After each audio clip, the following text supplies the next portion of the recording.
Welcome to Burlap Teachers. Enjoy the video. In this video, I will explain how to make a ghost dress at home. First, gather your materials. You'll need a large piece of white fabric, ideally an old bed sheet, which is perfect for this project. Grab some sharp scissors, a length of string, and a dark marker.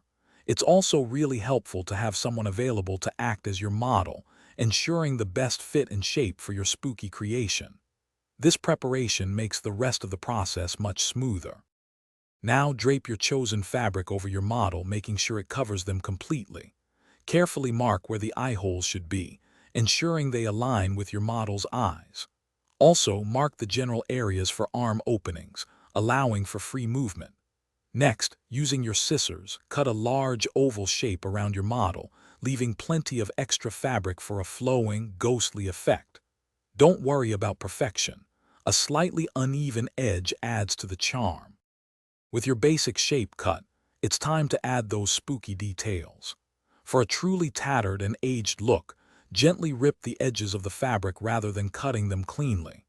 You can also use a small amount of dark gray or black paint to create shadowy effects around the edges or eye holes, giving it more depth. Finally, attach a thin string to the top of the head area if you want to create a floating illusion, or simply let it drape naturally. Once your ghost dress is complete, make sure the eye holes are large enough for clear vision and safe movement. Test the overall drape and flow by walking around a bit. You want that classic, ethereal ghost effect. Adjust any tears or tattered edges to enhance the spooky vibe. Remember, a great costume is all about the details.